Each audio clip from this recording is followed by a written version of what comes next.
धनबाद अंचल कार्यालय में व्याप्त भ्रष्टाचार के विरोध में ग्रामीणों ने शुक्रवार को अंचल कार्यालय में जमकर विरोध प्रदर्शन किया।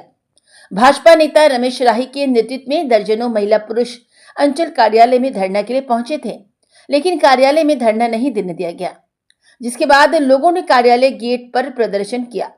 पीड़ित जलेश्वर महतो ने आरोप लगाते हुए कहा कि जमीन के ऑनलाइन के लिए कई महीने से अंचल कार्यालय का चक्कर लगा रहे हैं, लेकिन ऑनलाइन नहीं हो रहा है और मेरा जमीन का फर्जी पेपर बनाकर बेचा जा रहा है। यहां दलाल के माध्यम से कार्य होता है। सरकारी जमीन और रैयती जमीन को भी फर्जी पेपर बनाकर बेचा जा रहा है। इसे लेकर डीसी के जनता दरबार में भी शिकायत की है, लेकिन कोई कार्रवाई नहीं हुआ। वहीं रमेश राही ने कहा कि आज हम लोग जन सरोकार के बैनर तले 21 सूत्री मांग को लेकर प्रदर्शन किए, जिसमें लंबित जमीन का दाखिल खारिज, पंजीयन 2 का ऑनलाइन करना, कई लोग जमीन संबंधी समस्या है जो महीनों से चक्कर लगा रहे हैं, साथ ही जाति आवास के लिए लोग चक्कर लगा रहे हैं। सभी लंबित कार्य जो जल्द की पूरा करना है। कहा सीओ को मांग पत्र दिया गया है, उनके द्वारा 15 दिन का समय लिया गया है। अगर अंचल कार्यालय की कार्यशैली में सुधार नहीं होता है तो आगे बड़ा आंदोलन किया जाएगा। वहीं सीओ राम प्रवेश कुमार से अंचल कार्यालय में भ्रष्टाचार को लेकर पूछा गया तो वे कुछ भी बोलने से इनकार कर दिए।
है कि आज हम लोग जन सरोकार संगठन के माध्यम से सीओ ऑफिस में धरना देने का काम कर रहे हैं।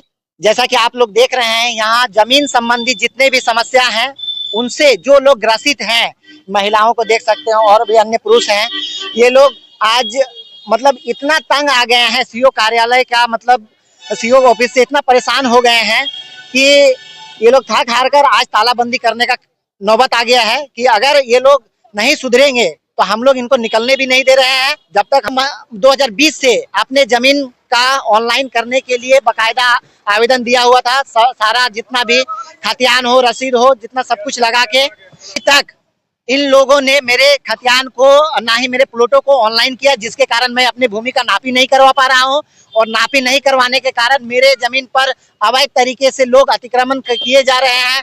और उसी जमीन का मतलब जब ऑनलाइन मेरा हम करवाने जा रहे तो नहीं हो रहा, लेकिन फर्जी दलील पर 10 मोटेशन हो गया, 10 रसीद कट गए, 10 पंजीटू चल गया। और एक मेरे ही खतियान का प्लॉट है, उसमें 34 डिसमिल का फर्जी दलील बना के 6.5 करोड़ रुपए का रिंग रोड में मुआवजा भी उठा लिया है, उनका भी मोटेशन इन्होंने कर दिया है। लेकिन मुझे ये बात समझ में नहीं आ रही कि जब कोई रैयत आ रहा है अपना जमीन का मामला लेके, तो उसको क्यों नहीं चढ़ा रहे हैं। इसका मतलब रैयत उसको पैसा नहीं दे रहा है, जो पैसा दे रहा है उसका तुरंत चढ़ जा रहा है। मेरे बगल वालों ने 1 लाख रुपया दिया है, कैचू बोलता है, केवल एक प्लॉट को चढ़ाने के लिए, एक प्लॉट को चढ़ाने के लिए। सोच लीजिए कि कितने बड़े पैमाने पे ये गेम हो रहा है।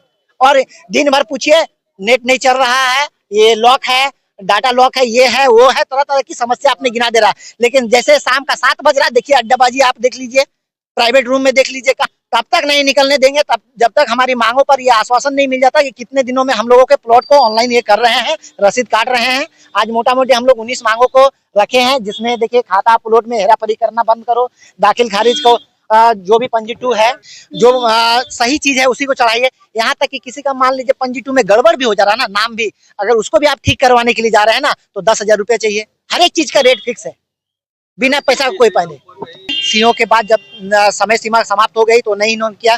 जनता दरबार में जाके डीसी महोदय को हम लोगों ने आवेदन दिया, और डीसी महोदय के यह भी कहा कि ये लोग इतना मनमानी कर रहे हैं कि गैराबाद जमीन को भी ऐसा बेच रहे हैं। 7 एकड़ जमीन अभी मनईटांड़ में आप चले जाइएगा तो देखिएगा कि 7 एकड़ जमीन वहां रहती भूमि के बगल में अवैध तरीके से बेच दिया गया, उनका भी मोटेशन कर दिया गया है।